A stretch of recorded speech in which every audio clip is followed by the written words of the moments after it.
Hello again, everybody, and welcome to the LSU Sports Insider Podcast. Today is Tuesday, November the 26th. I'm Zach Ewing with a couple of our advocate LSU beat writers, Koki Riley, and our lead football writer, Wilson Alexander. We got kind of a holiday special 2-for-1 podcast for you this week. It's just going to be the one episode. We're going to recap Vandy. We're going to preview the Oklahoma game, kind of all in one. It's you can gorge on your LSU Insider Podcast this week, just like you might gorge on Thanksgiving dinner. Yes, which I get to cook this year. I'm going down to my in-laws down in Homa, and because my mother-in-law You're cooking for the in-law? That pressure's on, baby. I'm excited. I've done kind of a Friendsgiving, since college, and so I've watched my mom and learned from my mom how to do the turkey for years now, and so you just got to baste every 30 minutes. That's how we kind of do ours, for my mother-in-law's a vegetarian and doesn't like handling poultry, and so she was more than happy to hand it off to me, and so I get to do that, and I get to cook my sweet potato casserole, and I am very much looking forward to it. How does that conversation go with the mother-in-law? Do you ask, hey, I'll cook the turkey, or does she kind of assign the duties? It's a great question.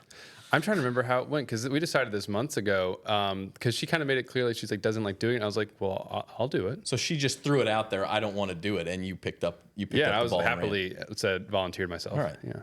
That's not that bad. That's not awkward. Koki, what's your favorite Thanksgiving side dish? It's probably stuffing. And I think because you don't really have stuffing outside of any other time of year, I feel like, but it's also just a really good side meal.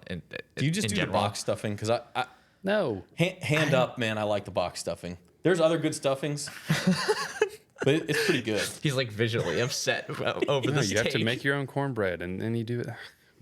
Do you ever see the box stuffing on April 27th, and you're like, man, that might make a good snack? No, I never think that. My favorite side dish is sweet potato casserole, though. No marshmallows, a brown sugar pecan topping, a recipe my mom's made for years, and swear by that one. What about you, though? Stuffing? I'm a stuffing guy, but I also do my wife does a real good squash casserole that's really good. Very nice. It's hard to do because squash can get soggy, but she does it really well. It's got a little glaze on it. It's good. What are we drinking on Thanksgiving? I don't really drink. You're not. So water, boring. Nice wine or something, Koki. You got a preference? It's probably some sort of nice wine. Yes, I am old enough to drink. Barely. Yeah, just a little. I'm kind of open to anything in terms of the drinks and stuff. Cider's actually a pretty good call. Hot cider on. Hot cider is a good one. For Thanksgiving. It's cold enough here. Yeah. It is supposed to cool where I off, grew up, thankfully. it's cold enough. So that's what I would use to do. That's true. Speaking of having a good time, LSU finally got off the schneid, as they say, and got a much-needed win over Vanderbilt on Saturday night. When we come back, we are going to recap that one, talk about our star player, all of that stuff, and just how much LSU needed that win. First, want to let you know that today's show is brought to you by Waste Pro. Tiger fans, if you're planning a tailgate or event, keep your guests comfortable with portable toilets from Waste Pro. Call 225-744-6400 and mention the LSU Sports Insider for a special offer. Be back right after this. Experience the convenience and cleanliness that Waste Pro brings to Mardi Gras, LSU tailgates, and festivals with our top-notch portable toilet services. Perfect for large crowds and community events. Join the countless satisfied families and organizers who trust Waste Pro to keep their gatherings spotless and sanitary. Discover more about our services and make your next event a success at wasteprousa.com.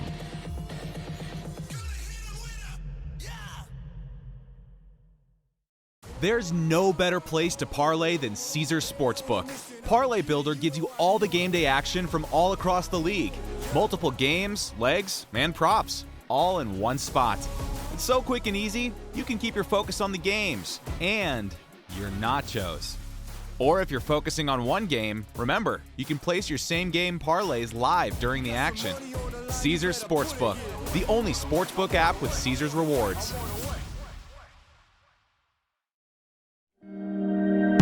You know how far I've gone, now I'm home again. I'm feeling more alive these days than I've ever been. At the Baton Rouge Clinic, our sole focus is to provide exceptional healthcare for your entire family so that you can get back to doing what you love most. We are caring for generations. You gave me love, gave me love. Okay, welcome back to the LSU Sports Insider podcast. I'm not going to say I'm being held hostage, but I was harassed during the break about my dietary preferences. Yes, because you like Cool Whip over real whipped cream. We are going to harass you.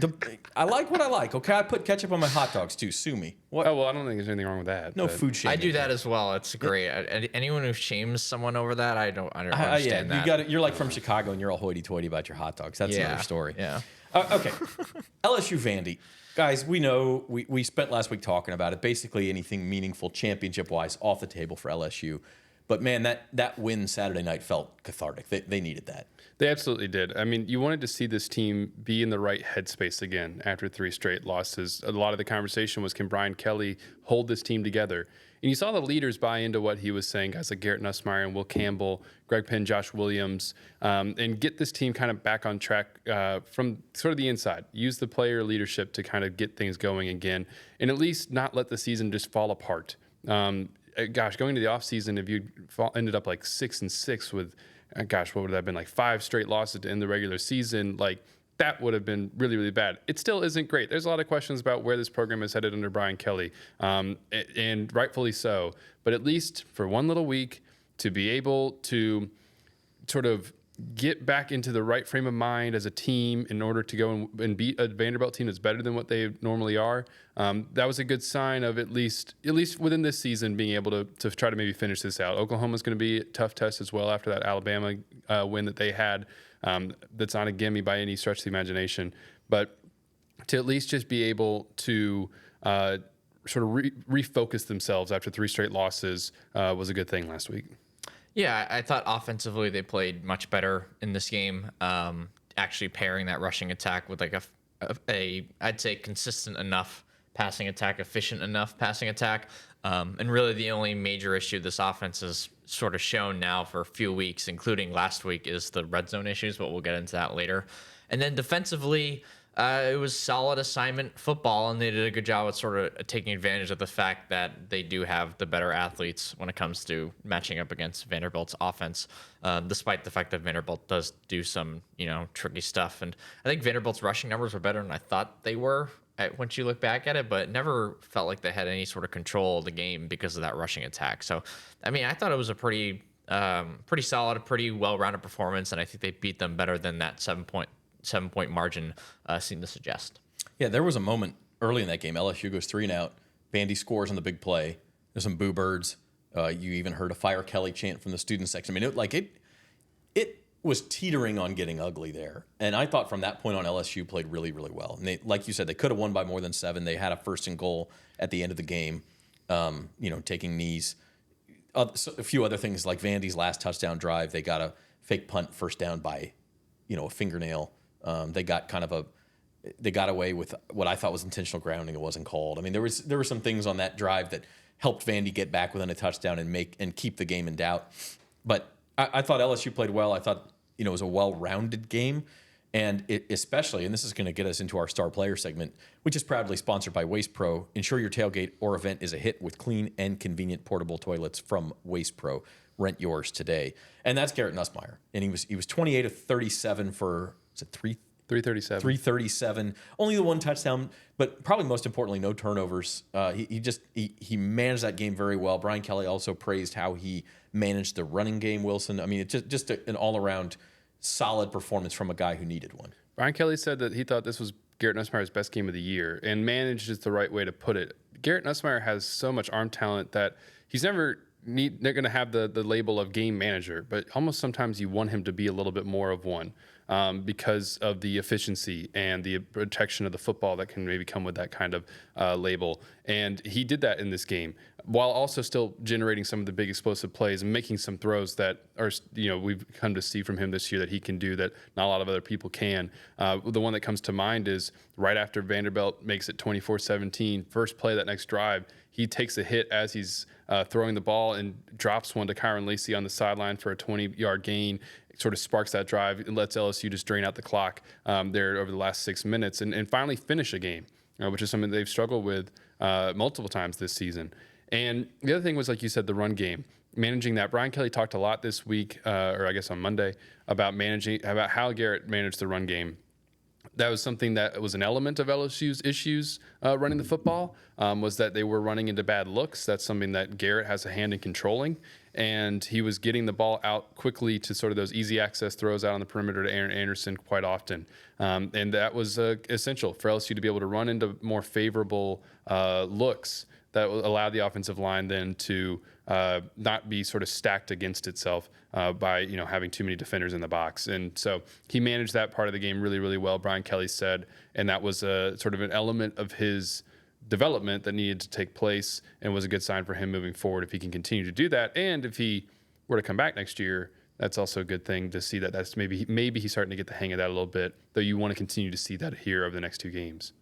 Yeah, and BK did mention, I think on his radio show, that he is, the word was hopeful that Garrett Nussmeier is coming back next year. Hopeful, and the word was hopeful, but it was said in a context where like he was trying not to maybe say something that would come back to bite him, but like that he feels like that's probably what's going to happen. Like it's trending in that direction was the connotation of the way that he said it. And again, they need him to come back more desperately than really anything else that this roster needs for next season, because of the Bryce Underwood news that you guys talked about last week, because of the fact that, do you really want to be going into the portal of the unknown in terms of, trying to bring in a veteran and then having to, quote unquote, outbid these other teams for said veteran, then having to bring him into a brand new system and to sort of start things all over again. And like to have to potentially bring him back is just absolutely huge if you want to have any sort of successful season next season. I think it's the most important element of the team, because we've seen the year 2 leap with some of these LSU quarterbacks. We've seen it within this coaching staff, obviously, with Jaden Daniels. And I think for a guy like him, especially, who is pretty close to putting all the pieces together and being a really dominant pocket passer at the collegiate level, I think it's absolutely huge that he comes back for this team next year. If he doesn't, you're going headfirst into the transfer portal. You're probably spending top dollar on somebody. I mean, you need to go find a starter. And by the way, Kelly also said they are planning on going deeper into the transfer portal this year anyway than they have in previous years. That is a huge change for this team in terms of approach. The last few years, they've been sort of backing off of the transfer portal. You saw their numbers go from 16 during Kelly's first season down to 9 last year, and they also just weren't spending aggressively in the transfer portal, particularly last year. And you saw Brian Kelly said that that's not going to be the case. They're going to be very aggressive. They're going to, both in terms of the size of the class and the money devoted to that class. And that's another point about Underwood and the importance of keeping Nussmeier, just to build off of what Koki said. They, as we know, sources told us, had $1.5 million per year offered to Bryce Underwood. Well, okay, he's not coming. You've now got some cap space essentially freed up. And if you had to go get a veteran quarterback, that's pretty much what it would cost for like a year, like 1 year mercenary type player. That's what Matt Rule and other coaches have said was basically the going rate for a top quarterback in the market last year. And so, but if you can just keep Garrett Nussmeier, because you already kind of have his numbers, laid out in a certain way, then you can reallocate those funds and make the rest of the roster better. And LSU, it's not like they're just one quarterback away from competing. Like they need to improve multiple spots on this team, and they're probably going to have to go and get an offensive lineman. Maybe you need to try to improve what you got at safety. So they're going to be able to need to keep those funds, and holding on to Garrett Nussmeier is part of that, because not only do you then not have to go and spend that money elsewhere. Like, yeah, I guess whatever you have devoted to Garrett, you would also then be able to use. But keep in mind, $1.5 million was going to make Bryce Underwood the highest paid player on the team. So it's not like that's what Garrett Nussmeier was making. You need to be able to use that money in other ways now, and that's another important part of keeping Garrett Nussmeier, so that you can have that capital to improve other parts of your team. Exactly, and this team has needs at safety. Let's face it, it's veteran guys who may or may not be back next year, and they just need to improve. They just need to raise the ceiling and the floor of that position in general. Offensive line, you might need 4 new offensive linemen. You're probably gonna need at least 3. So there are a bunch of question marks with next year's roster, just given the way things have sort of worked out this season. And so if you can get Garrett Nussmeier back, or maybe even potentially someone like Harold Perkins back, that would go a long way in sort of, places on the roster where you don't have to worry about allocating the money to those spots where you could more focus on, certain positions like safety and offensive line. Real quick on the offensive line, Brian Kelly said during his radio show last night, DJ Chester you're going to have back. I guess he's your center, but maybe you could even try him out at guard if you wanted to bring in somebody else at center. But Kelly seems to think he's gotten better over the course of the year. He also liked the development that he's seen out of Paul Mabenga. Now that he's started a few games, he played well against Vanderbilt, much better than he had just a week earlier against Florida when he got basically, I think he was credited with 3 sacks and 9 hurries against Florida. And LSU's offensive line only allowed 1 sack against Vanderbilt. And so, okay, maybe you got those 2 pieces. Maybe you can get Emory Jones to come back. I think LSU's certainly going to try. But either way, you're probably looking at trying to find an offensive lineman in the portal, at least 1, if not 2, and to try to continue to build because your depth is so inexperienced. So that's kind of where the offensive line sits as we kind of head into the portal opening up in about 2 weeks. Yeah, I think that 1 sack was LSU's only negative play of the whole day, and we talked about the 40-some% of 0 yardage plays or negative plays that they had the 3 games previous, and that was a big improvement too. But Koki, you mentioned Harold Perkins. Today's injury report, which is brought to you by the Baton Rouge Clinic, it's going to be about Harold Perkins, and that Perkins we all know is out for the season. He had surgery, all that. He's back in the building. Brian Kelly has said this. He's kind of progressing past the beginning stages of his rehab, so he's getting more serious with it.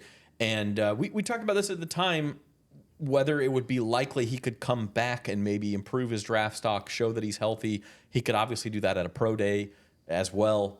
But there is at least some hope, Wilson, that LSU is going to get Harold Perkins back. Well, they're going to try. I mean, they're going to make a pitch. Brian Kelly sort of didn't really say anything definitive about it yesterday. No. I mean, other than just we saw him on the sideline here at this game. Hadn't seen him since the Ole Miss game, more than a month. And he was walking around, didn't have any crutches or brace or anything like that. But as you said, Kelly said that he's kind of around the building a lot right now because of doing his rehab. And I don't know, we'll see. I think they're certainly going to try. And they're going to have a pitch to him, like, look, come back and try to increase your stock because he's not going to be a first-round pick.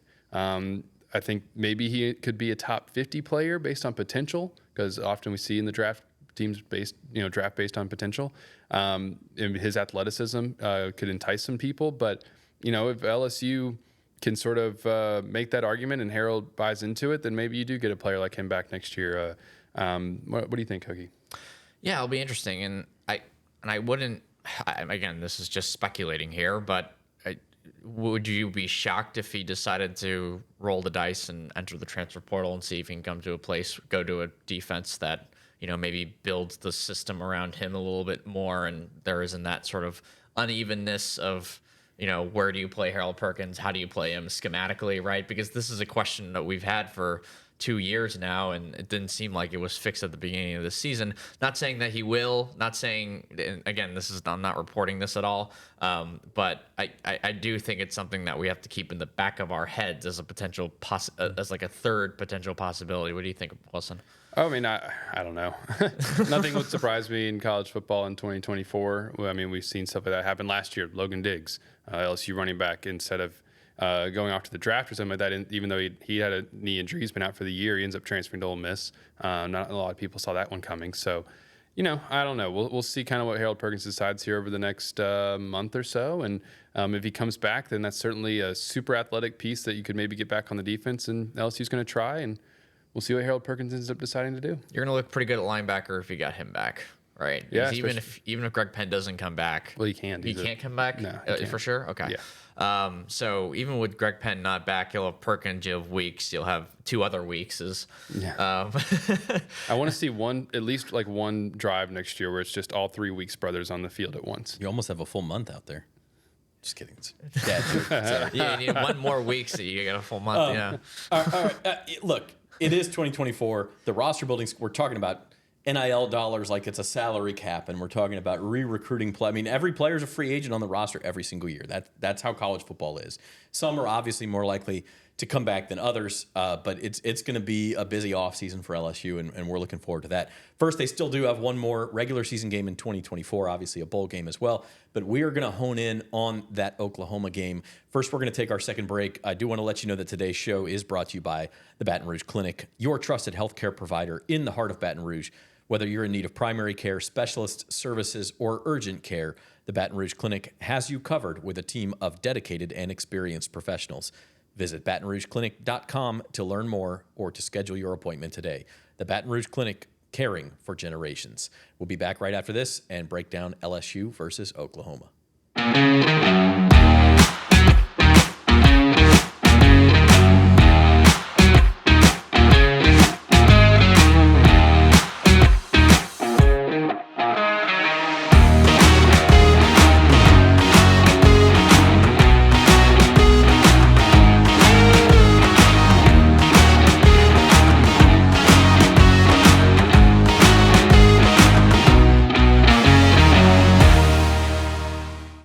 Since 1988, Classic Industrial Services, Inc. has led the industry in specialty contracting. From thermal insulation to scaffolding, coatings, and beyond, we cover it all. Every minute matters in our commitment to quality and safety. We're here to serve with roofing, siding, heat trace, and refractory services. Visit ClassicIndustrial.com for more information.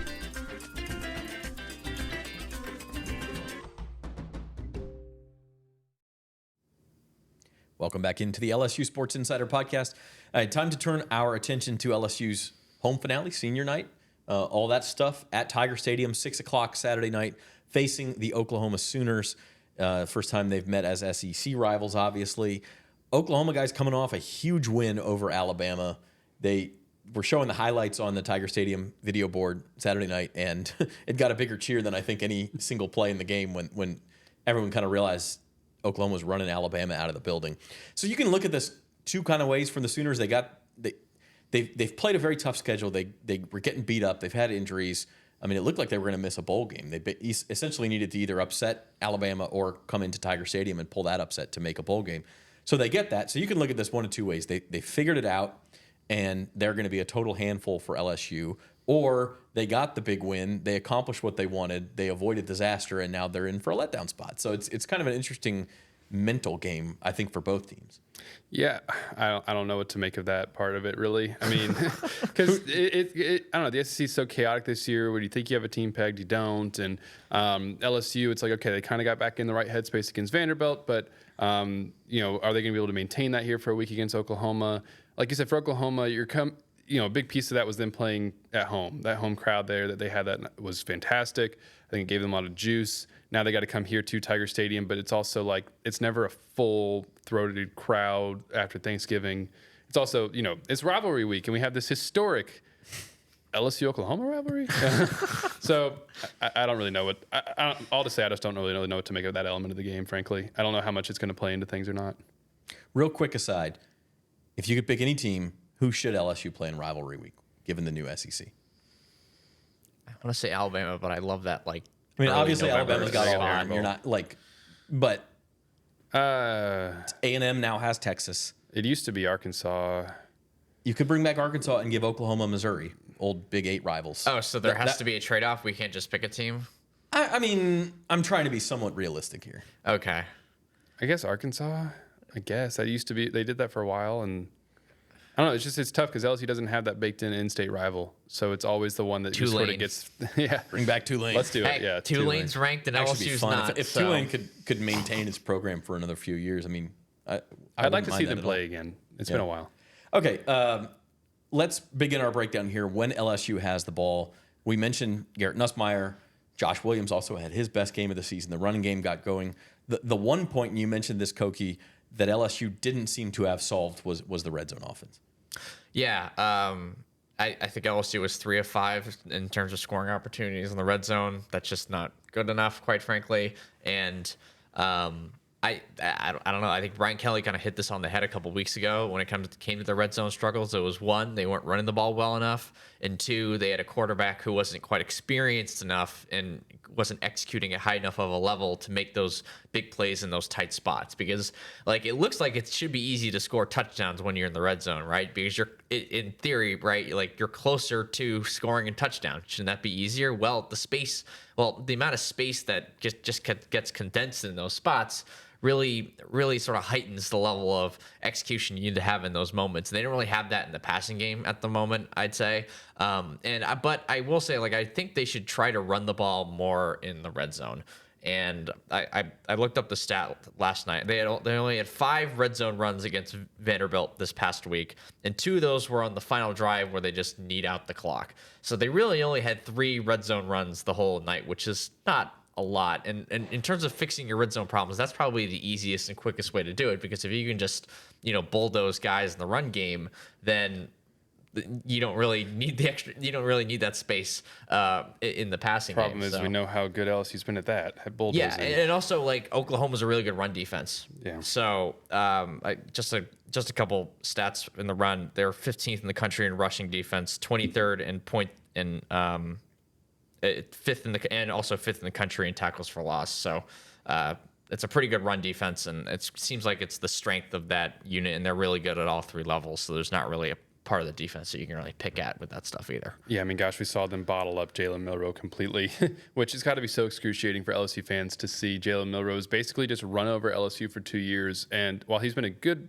runner against everybody else, it's like not just running wild on everybody else like he has against LSU. Somebody put together a list of his like game log, and the LSU game was an extreme outlier. I mean, he hasn't run the ball well against anybody except for LSU in the last half of the season. Yeah, it's certainly last half, because I can say he rushed for over 100 against Georgia, but other than those 2 games, he hasn't rushed for over 100 yards. To your point, Koki, LSU is now 89th in red zone touchdown percentage. And it's tough because, the 3 of the 5, one of those drives was the end of the game when you're not trying to score. But then the 2 drives where they got in the red zone and came up empty, you had in the first half end up having to go for it on 4th down. You're passing a bunch on that spot in the red zone. They got down there. There was it was a penalty, wasn't there, that kind of backed them up? Or there was a negative play. There was a sack. Excuse me, there was a sack. There's usually a penalty, though, too. Yeah, which they avoided in this game. To our point earlier, a lot of the issues that they had on offense over the past 3 weeks, they were able to clean up except for this red zone issue.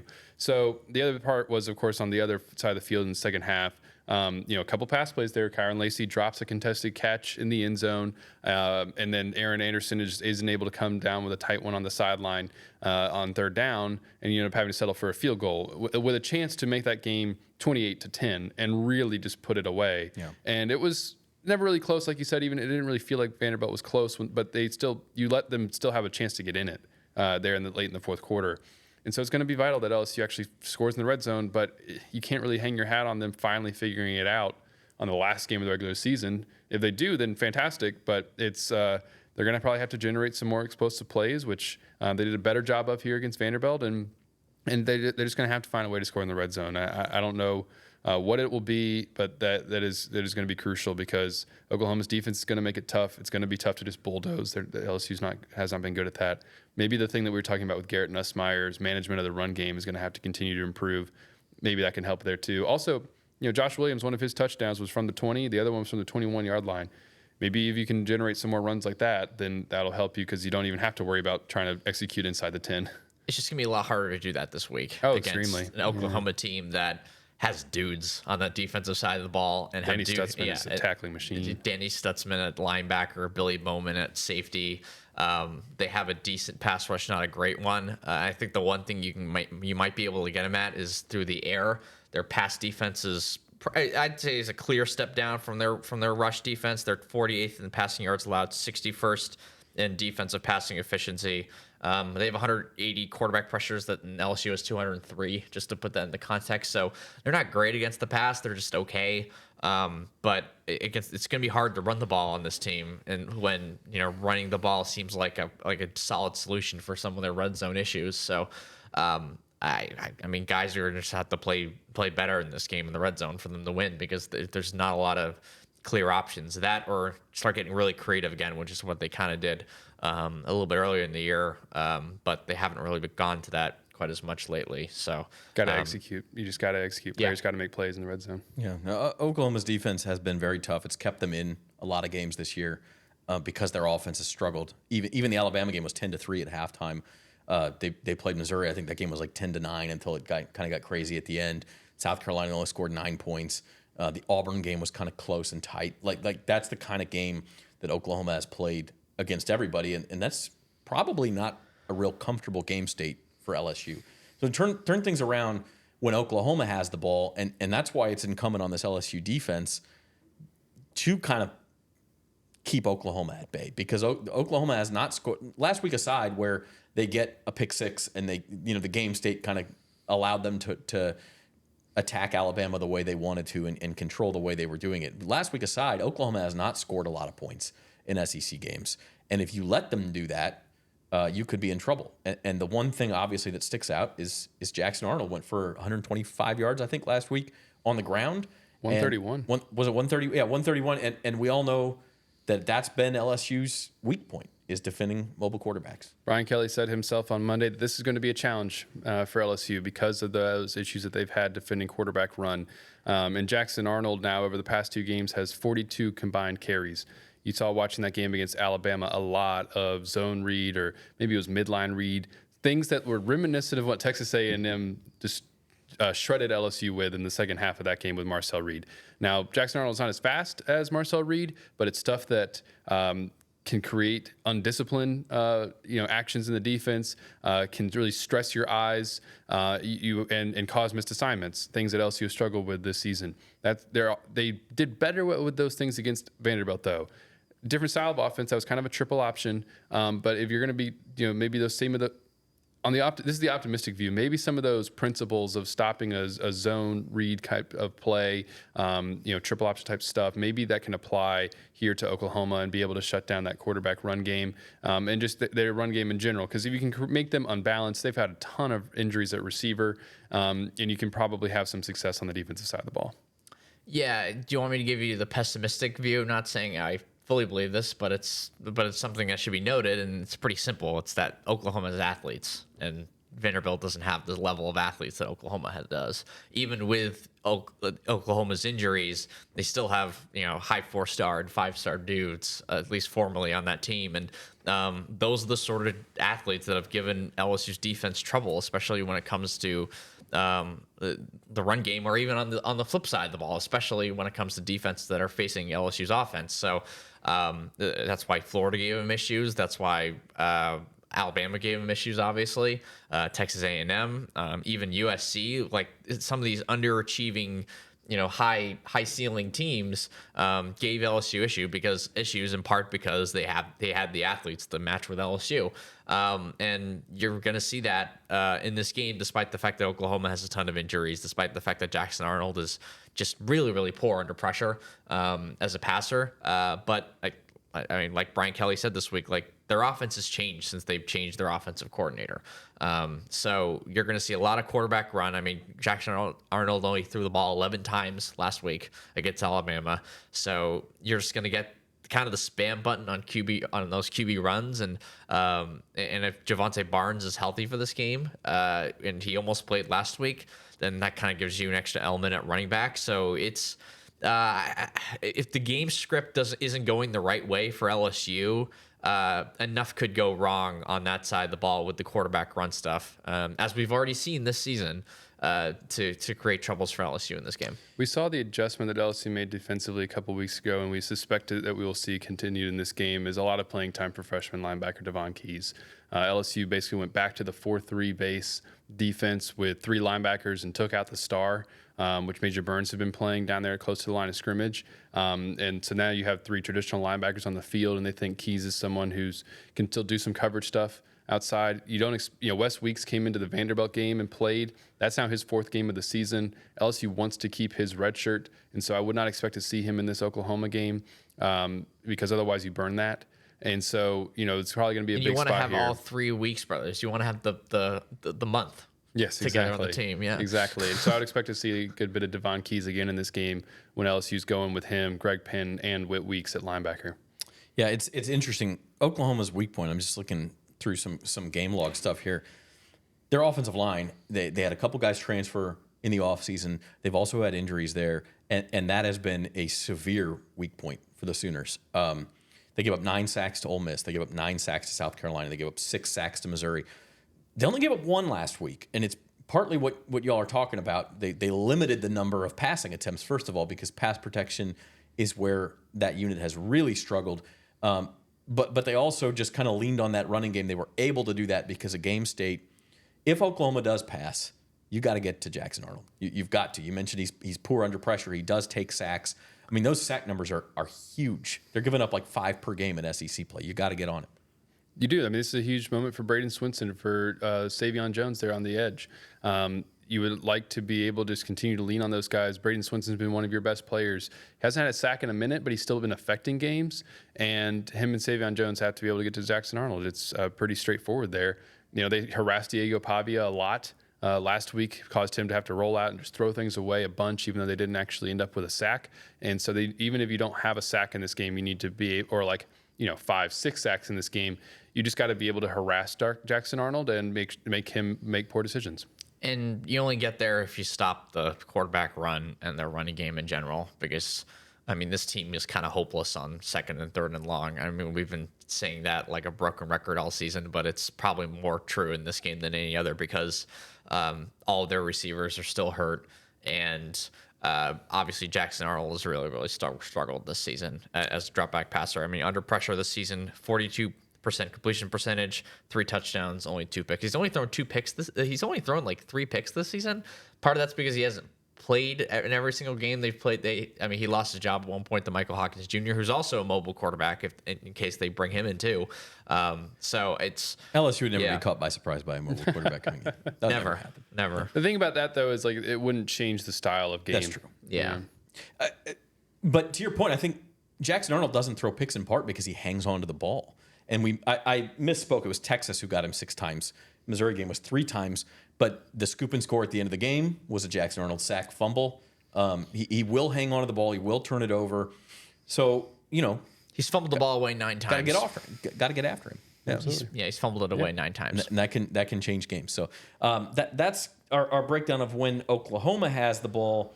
We're going to move on to around the SEC, and then we'll come back and do keys to the game and picks, guys. Okay. But let's do our around the SEC segment. It's brought to you by Classic Industrial Services. Because at Classic Industrial Services, every minute matters. I think this is an interesting game at Tiger Stadium. It's going to be a competitive game.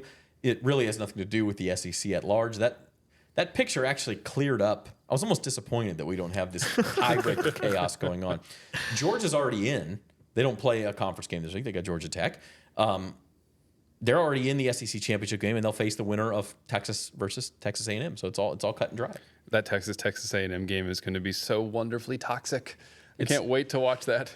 We're not going to even be able to, though, because at the same time as LSU-Oklahoma. I mean, I don't often do this. I will tape that game and rewatch it because I just want to see what the atmosphere is like. Like, that game would have been big even if both teams were 5 and 6. Oh, yeah. Right? Like, just because they hate each other, they haven't faced each other in like 12 years, it would have been all of the rivalry stuff that we love about college football. But now you have a situation where the winner goes to the SEC title game.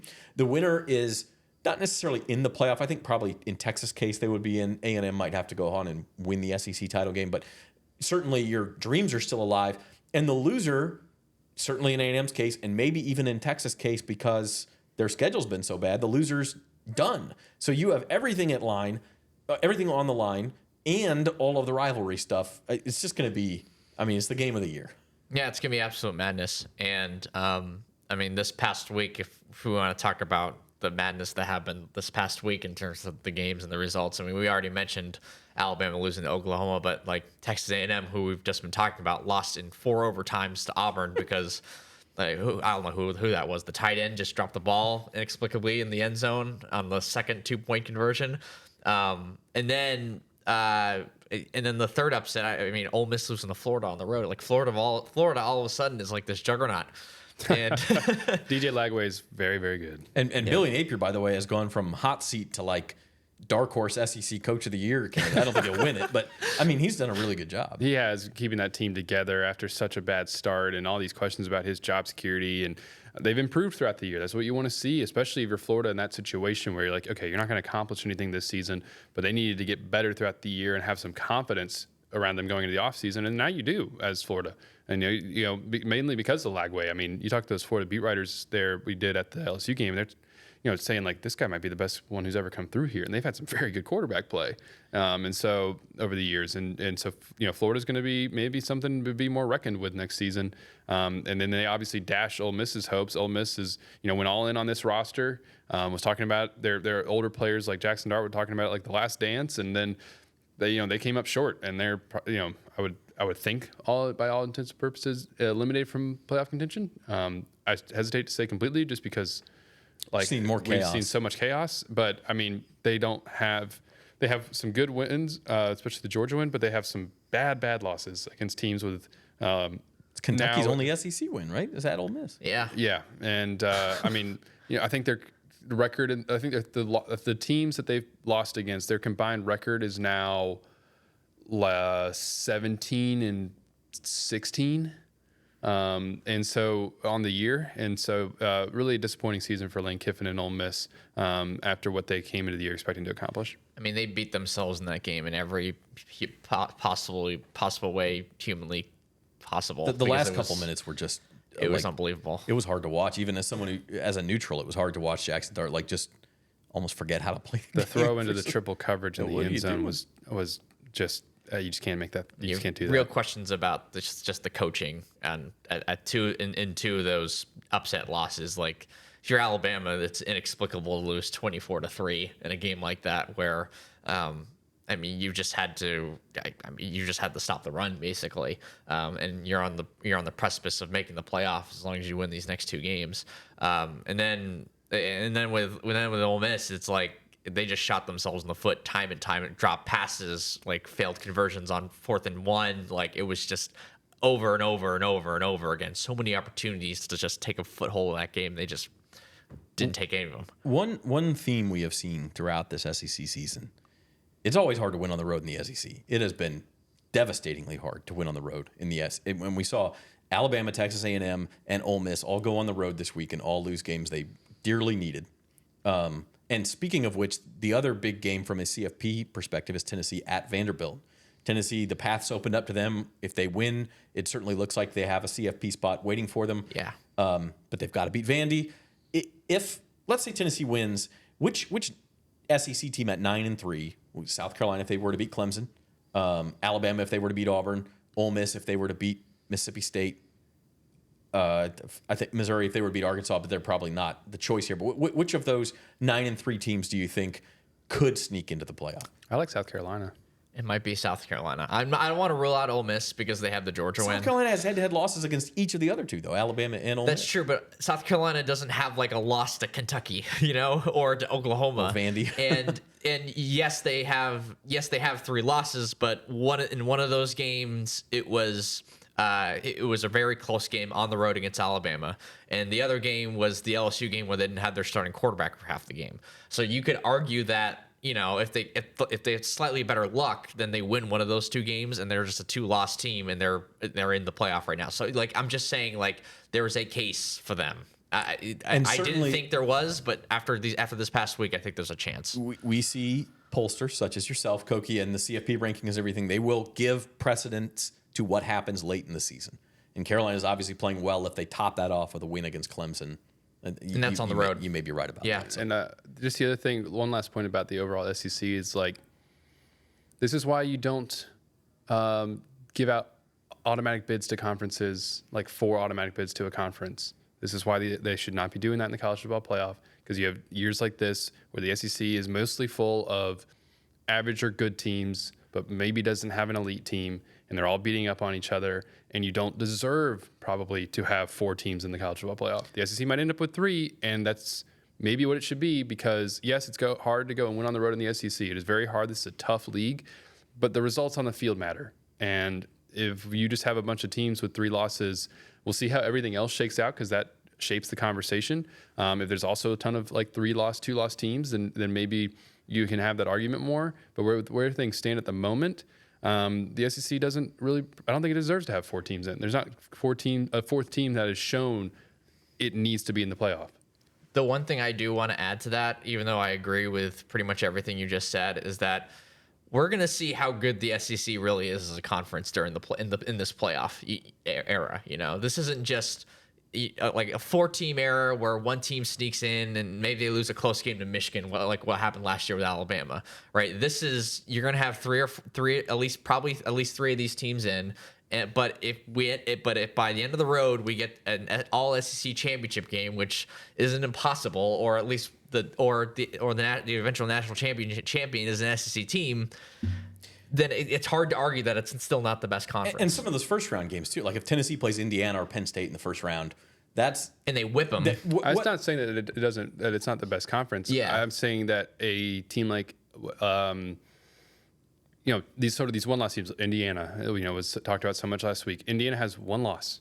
Yeah, its strength of schedule is very low. Has not beaten anybody impressive, but you're still a Big Ten team with 1 loss. I mean, Texas hasn't beaten anybody impressive either. It's a weird. That's true. Like the Texas thing I don't is very think true. that.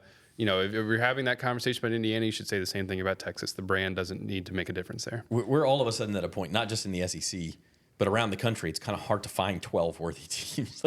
It's just one of those years. I mean, don't go to 16. Yeah. I mean, my question is like, did the bottom of the SEC get better, or did the top of the SEC get worse? And we're going to see how that plays out through the playoff, I think. Yeah, agreed.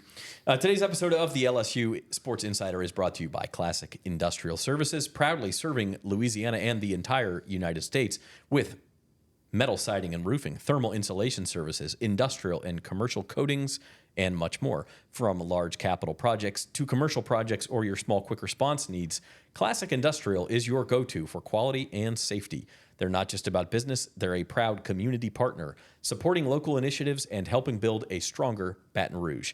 Because at Classic Industrial Services, every minute matters. Bringing things back to LSU-Oklahoma, guys, with our sports betting segment. That's proudly sponsored by the Queen of Baton Rouge. Experience the thrill of game day at 1717 Kitchen and Cocktails, your premier destination for elevated sports entertainment. LSU is a 6-point favorite in this game, so just less than a touchdown. They're expected to win. I think 47.5, one of the lower over-unders of the year. Any thoughts on that? I like the under, I guess. I wouldn't bet on this game with your money, my money, or Wilson's money. I might bet on it with your money. No, it is. We talked about it at the top. It's a hard game to figure because you don't know the motivations for these teams. Is Oklahoma going to be coming off a high and playing really well, or did they just sort of spend everything they had against Alabama? LSU, same thing. They kind of got off their losing streak. Now, what's their motivation level like? So it's kind of hard to figure. But you can catch all the action at the Queen Casino's DraftKings Sportsbook Bar and 1717 Kitchen and Cocktails. With top-notch screens and live betting, it's the ultimate spot to watch your favorite teams. The Queen Casino is the only land-based casino in Baton Rouge. Visit today and elevate your sports watching experience. All right, guys, keys to the game. We've talked about it a lot. Keys to the game is brought to you by Associated Grocers. Join our team and support the success of local independent retail grocers. Apply today for available positions at Associated Grocers. If you had to boil it down to one thing, Koki, what is your key to LSU Oklahoma? I'd say get the run game going in the red zone, and I just think they need to sort of stick with it in the red zone, and it kind of takes the pressure off of Garrett Nussmeier to sort of be, I guess, perfect in those spots, because it really hurts LSU that they don't have that Nussmeier isn't much of a runner in the red zone in particular, because you see all these teams that have great red zone offenses, not just in college football, also in the NFL. Like I was watching the Ravens Chargers game last night. They scored like 11 straight times inside the 10. Yeah, Lamar Jackson. It's just so easy for them to score in the red zone because of Lamar Jackson. And when you don't have that sort of threat and that extra hat that the defense has to account for, whether it's in the run game or in the passing game, heck, in terms of extending plays with their legs, it gets really, really tough to score in the red zone. And I just think like running the ball is probably the easiest solution to that. And Nussmeier, I think next year can take that step forward in terms of being that super duper precise passer. And I'd like to see him just sort of extend plays with his legs, not necessarily as a runner, but just getting out of the pocket and sort of extending plays that way in the red zone in particular. But I think the easiest way for them to do it is to run the ball, and that's going to be a major test this week against a pretty good run defense with a lot of talented players. Wilson? Stop the quarterback run. That's it. Score in the red zone and stop the QB run. It's easy, guys. Come on. Yeah. That's the keys to the game. Tiger Fans Associated Grocers is hiring.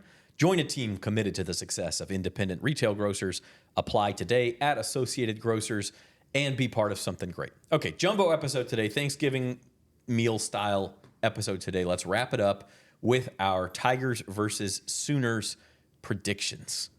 Koki Riley, you've picked against LSU, I think, more than any of us this year. I haven't gone back and looked, but I think that's the case. Are we going to end the year with that theme? It's close, but I think it's close between at least me, you, and Reed, right? Wilson picked against them a couple times too. Right?